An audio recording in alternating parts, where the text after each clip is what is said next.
पुंडलीक ने जब तप नियम कुछ नहीं किया, साधन नहीं किए, केवल अपने माता पिता की सेवा करो। क्यों कर रहे थे शायद पता होगा सबको, नहीं पता तो हम थोड़ा सा बता देते हैं। पुंडलीक माता पिता की सेवा नहीं करता था।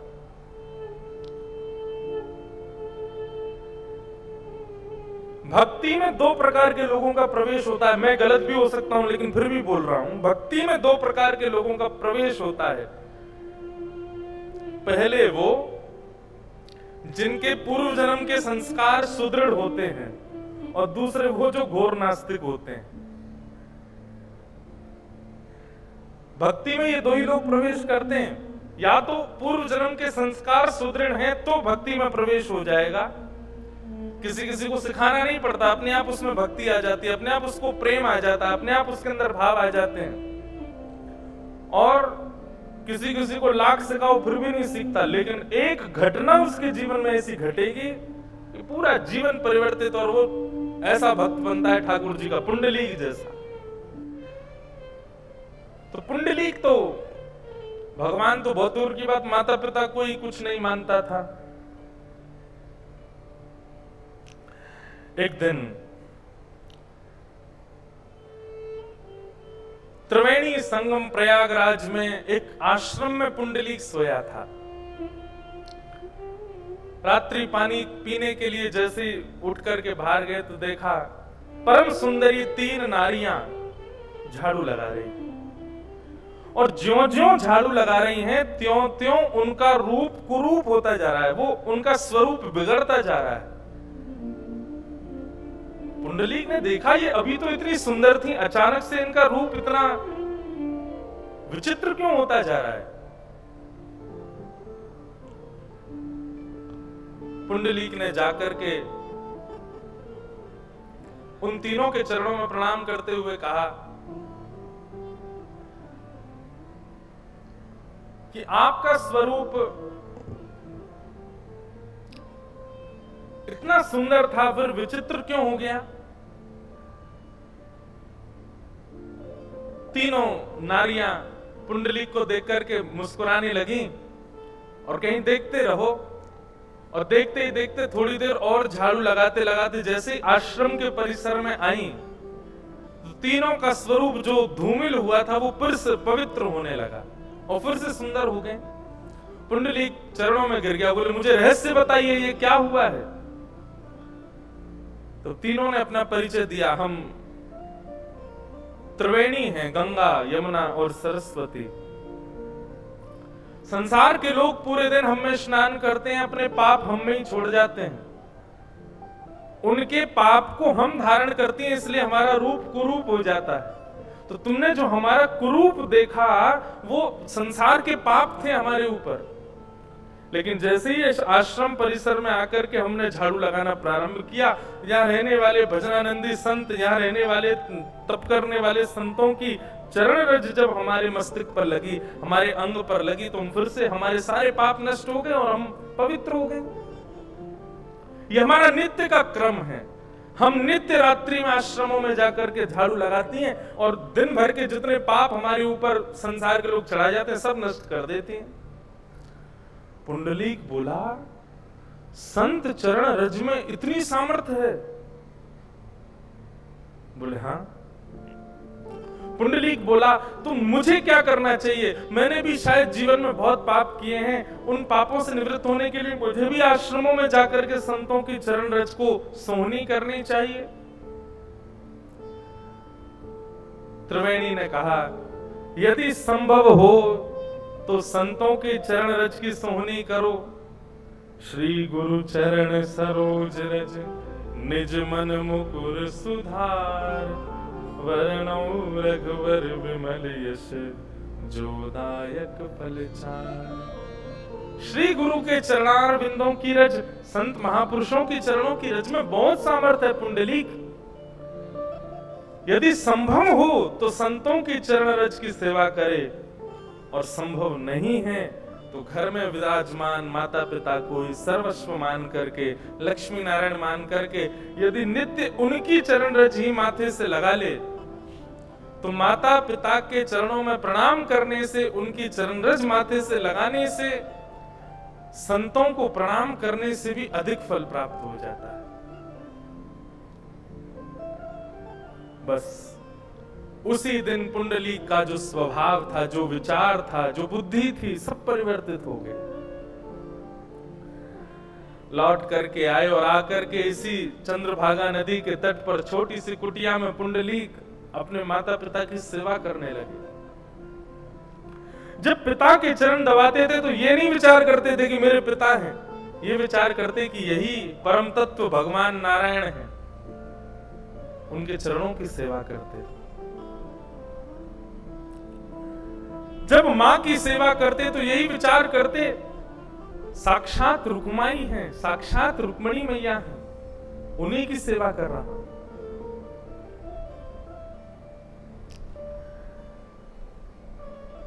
साक्षात नारायण और साक्षात लक्ष्मी, महालक्ष्मी का रूप माता पिता को मान करके सेवा करने लगे। पुंडलीक की उस भक्ति से अत्यंत प्रसन्न श्री द्वारिकाधीश पंढरपुर में आकर के विराजमान हो गए। बोलो विठ्ठल भगवान की। इतना सुंदर वर्णन है ठाकुर जी का, ऐसा सुंदर रूप है ठाकुर जी का। यहां पर ठाकुर जी आए तो थे पुंडलीक को दर्शन देने के लिए। भगवान के तन की इत्र की सुगंधी, जिसको लेने के लिए देवता भी तरसते हैं, उस तन की सुगंधी को जैसे ही पुंडलीक की नासिका ने ग्रहण किया, पुंडलीक अपनी नाक बंद करने लगा, अपने माता पिता के ऊपर पंखा करने लगा, कहीं ये सुगंधी मेरे माता पिता को ना आ जाए तो सुगंधी के कारण इनके नेत्र ना खुल जाएं। देखने लगा कहां से आ रही है ये सुगंधी, खिड़कियां बंद करने लगा। अब सोचो, विचार करो, साधारण इत्र की सुगंधी इतनी बढ़िया लगती, ठाकुर जी के अंग की सुगंधी आ रही है, लेकिन पुंडलीक को वो बाधा लग रही है कि मेरे माता पिता कहीं उठ नहीं जाएं इस सुगंधी से। ठाकुर जी के चरणों में विराजमान नूपुरों की ध्वनि छम छम छम आवाज कर रही है। जिन नूपुरों की ध्वनि पर शाम वेद प्रकट होते हैं, उन नूपुरों की ध्वनि पर पुंडलीक तुरंत खिड़की में जाता है, दरवाजे पर जाता है, इशारा करता है, अरे थोड़ा धीरे चलो, कौन आवाज कर रहा है ये? आपकी नूपुरों की ध्वनि से मेरे माता पिता के कहीं नेत्र ना खुल जाए। ज्यों-ज्यों पुंडलीक ठाकुर जी के गुणों को अपनी सेवा में बाधा मान रहा है, त्यों-त्यों ठाकुर जी और प्रसन्न हो रहे हैं। लक्ष्मी जी बोली, कैसे भक्त के यहां आए हो आप? आपकी इत्र की सुगंधी इसको बाधा लगती है, आपके चरणों के नूपुरों की ध्वनि इसको बाधा लगती है नाथ। बोले, यही निष्ठा तो मुझे प्रिय लगी पुंडलीक की। दुनिया के लोग इन सब आवरणों पर रीझ जाते हैं, पर पुंडलीक की सेवा में मेरे आवरण भी उसको हटा नहीं पा रहे हैं। वो अभी भी माता पिता की सेवा में ही है। ये निष्ठा, ये प्रेम, ये लगन मुझे पुंडलीक की खींच लाई है यहां तक। द्वार पर आकर के भगवान खड़े हो गए। पुंडलीक बोला, कौन हो भैया, आप क्यों आए हो यहां पर? लक्ष्मी जी ने कहा, साक्षात त्रिलोकीनाथ, ब्रह्मांड के नायक, जगदीश्वर ईश्वर श्री द्वारिकाधीश तुम्हारे द्वार पर आए। पुंडलीक, आओ स्वागत करो भगवान का। पुंडलीक दूर से देख के कहता है, इनको किसने बुलाया था यहाँ पर? क्यों आए हैं यहाँ पर? इनको मैंने तो नहीं बुलाया था, मैंने तो आमंत्रण नहीं दिया था, फिर क्यों चले आए? लक्ष्मी जी हाथ पकड़ के बोली, अब या तो आप चलो, नहीं तो मैं नाराज हो जाऊंगी। कैसे भक्त के आए हो आप? उसको पता दिया हमने कि भगवान आए, तब भी नहीं आ रहा है बाहर। ठाकुर जी बोले, अब तो इससे जरूर मिलके जाऊंगा मैं। इसको ये बात भी नहीं हिला रही है सेवा से कि मैं परमात्मा द्वार पर खड़ा हूं। अरे कोई ये सुन ले कि बाहर कोई एक्टर आ गया है तो अपने चार काम छोड़ के भाग जाए। ये पता चल जाए कि हमारे नगर के विधायक जी आए बाहर, अभी कोई हल्ला कर दे कि बंबई से कोई बहुत बड़ा फिल्म सितारा आया, आप कथा छोड़ के भाग जाओगे, सेवा तो बहुत दूर की बात। लेकिन पुंडलीक को तो यह बता दिया कि साक्षात परमात्मा तेरे द्वार पर आए हो, स्वयं लक्ष्मी बता रही हैं। पुंडलीक कहता है इनको किसने बुलाया? मैंने तो नहीं बुलाया था, और जब मैंने नहीं बुलाया तो मैं स्वागत क्यों करूं इनका? लक्ष्मी जी नाराज हो गई, लेकिन ठाकुर जी बोले इसकी सेवा तो देखो, इसकी निष्ठा तो देखो, मेरे तन की सुगंधी इसको नहीं हिला पा रही, मेरे नूपुरों की ध्वनि से इस पर कोई असर नहीं पड़ता, मेरे स्वरूप के सौंदर्य से इसको प्रभाव नहीं हो रहा, मैं कौन हूं ये पता लगने पर भी वो अपनी सेवा नहीं छोड़ रहा है। ऐसी निष्ठा मुझे ये प्रिय है, मैं तो इससे मिलके जाऊंगा। रुक्मणी जी उदास होकर के चली गई, बोले तुम जाओ तो जाओ, हम तो इससे मिलके आएंगे। जाते जाते रुक्मणी जी कह गई पतिदेव तो मेरे ही हैं, खड़े बेचारे द्वार पर। अरे पुंडलीक, स्वागत नहीं कर सकते तो कम से कम आसन ही दे दो भगवान को। अरे घर पर आए मेहमान को कोई बैठाता तो है, आसन दे दो एक। पुंडलीक बोला कहां जाऊं आसन लेने के लिए, इतने विशाल तो ये हैं, बैठने के लिए भी बड़ा आसन चाहिए होगा इनको, कहां से लाऊं? तभी एक ईंट वहां थी, खिसका दी, दी भी नहीं, पधराई भी नहीं, व्यवस्थित भी नहीं कि खिसकाई है नीचे से, लीजिए, जब तक मेरी सेवा ना हो जाए प्रतीक्षा कीजिए, आसन पर बैठिए। लक्ष्मी जी ने हाथ पकड़ लिया, बोले खबरदार जो आप यहां रुके तो चलिए मेरे साथ। ठाकुर जी बोले नहीं, अब तो मैं मिलके ही जाऊंगा। और ठाकुर जी पुंडलीक के द्वारा पधराए हुए उस निष्ठुर आसन पर अपनी दोनों भुजाओं पर कमर धारण करके खड़े हो गए। श्री पुंडलीक भगवान, श्री पंडरीनाथ भगवान अपने भक्त पुंडलीक की प्रतीक्षा में आज तक खड़े हैं। आज भी प्रतीक्षात्मक मुद्रा है श्री पंडरीनाथ विठल भगवान की। इस भूमंडल को, इस पृथ्वी को, इस पूरे ब्रह्मांड को एक ऐसा रूप प्रदान किया जो रूप केवल पंढरपुर में और कहीं नहीं है।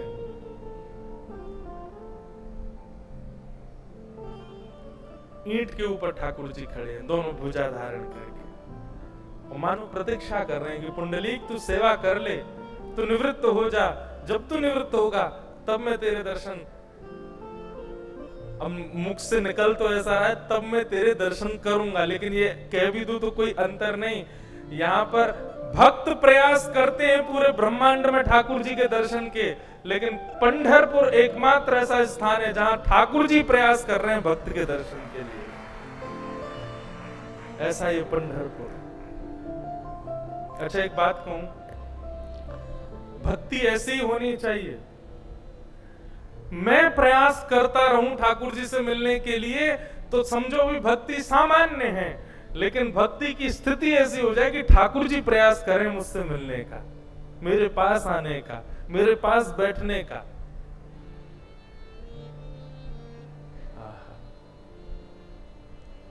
ठाकुर जी आज भी खड़े हैं, आज भी दोनों भुजाएं कमर पर धारण करके हम सबको बताने के लिए खड़े हैं।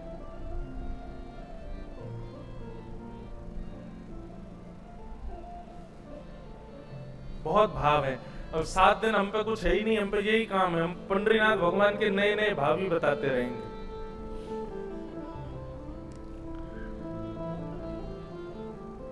मैं जब पहली बार पंढरपुर आया था तो हमने यहाँ सेवायत जो सेवा कर रहे थे उनसे पूछा कि ठाकुर जी उस समय पर ऐसे खड़े हुए पुंडलीक के लिए, अब क्यों खड़े हैं? उस समय खड़े हुए थे ऐसे, तो अब क्यों खड़े हैं?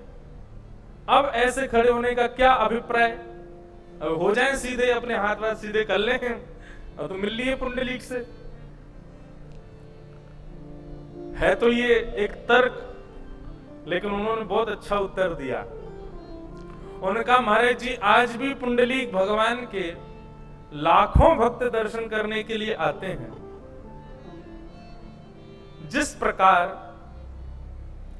एक व्यक्ति अपने प्रेमी की प्रतीक्षा करता है, ऐसे ही श्री पुंडलीक भगवान यहां पर आज भी प्रतीक्षात्मक भाव में लाखों लोगों में खोज रहे हैं कि कोई पुंडलीक जैसा मातृ पितृ भक्त आज भी आएगा। प्रतीक्षा में खड़े। और ये होता ही होगा कि दिन भर के दर्शन में सुबह से रात्रि तक हो ही नहीं सकता कि कोई एक मात्र पितृ भक्त नहीं जाता हो, आज भी जाता हो। उसी की प्रतीक्षा में ठाकुर जी खड़े आज भी।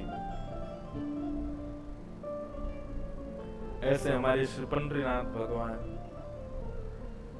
तो कहने का अभिप्राय, जप से नहीं, तप से नहीं, साधन से नहीं, अनुष्ठान से नहीं, व्रत से नहीं, नियमों से नहीं, केवल मातृ पितृ भक्ति से ठाकुर जी प्रकट हो गए पंढरपुर में और आज तक विराजमान। मुझसे किसी ने पूछा था कि बच्चों को क्या सिखाना चाहिए।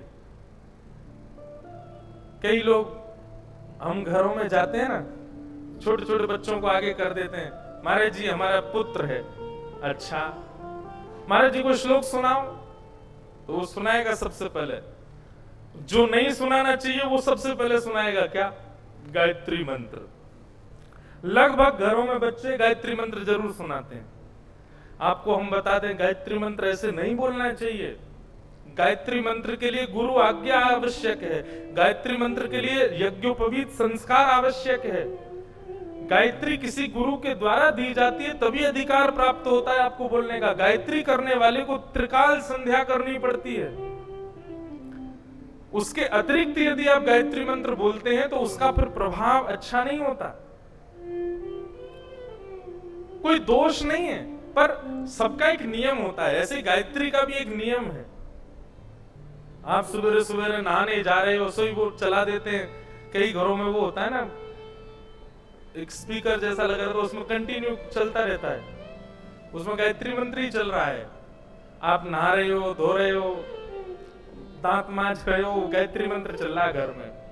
इसका प्रभाव ठीक नहीं है। गायत्री मंत्र सदैव मन में बोलना चाहिए और उसके जाप का अधिकार कम से कम 8 वर्ष की आयु हो जाए। उसके बाद यज्ञोपवीत संस्कार हो, जनेऊ संस्कार हो, गुरु से आपके कान में गायत्री मंत्र दिया जाए, तभी आप गायत्री मंत्र का जाप कर सकते हैं। तो घरों में जाओ, बच्चों को कहेंगे महाराज जी को श्लोक सुनाओ, सबसे पहले बेचारा गायत्री मंत्र सुनाता, वो भी गलत। तो छोटा बालक है, उसकी वाणी तोतली बेचारी। ठीक है, अब वहां तो हम कुछ कह नहीं सकते, इसलिए व्यास मंच भी कह देते सबको एक साथ इकट्ठा। वहां तो उसको 100 रुपया ही देते, बहुत बढ़िया बेटा, अच्छी बात है। और दूसरा क्या सुनाएगा? हनुमान चालीसा सुनाएगा, फिर ओम नमो भगवते वासुदेवाय सुनाएगा, कृष्णाय वासुदेवाय हरे परमात्मने प्रणतक। ये सारे श्लोक बच्चों को याद करा देती है माताएं। कोई बुराई नहीं है, पर यदि हमसे पूछो तो बच्चों को सबसे पहले कम से कम जब तक वो 8-9 वर्ष के ना हो जाएं, 10 वर्ष के ना हो जाएं, तब तक माता पिता को अपनी सेवा सिखानी चाहिए, अपना सेवक बनाना चाहिए। अपनी सेवा सिखाओ, अपने माता पिता दादा दादी की सेवा सिखाओ, परिवार की सेवा सिखाओ उस बालक को। यदि मातृ पितृ सेवक बालक बन गया तो हरि भक्त बन जाएगा। ये पुंडलीक प्रमाण है इस बात का। लेकिन आप उसको हरि भक्त बना रहे हो, अपना भक्त नहीं बनाया है। हरि भक्ति में भी वो चूक करेगा फिर। तो श्री पुंडलीक भगवान, पुंडलीक जो है, ये इस बात के प्रमाण है कि ठाकुर जी की प्राप्ति के लिए मातृ पितृ भक्ति भी एक साधन है, और एक साधन नहीं है, सर्वश्रेष्ठ साधन है।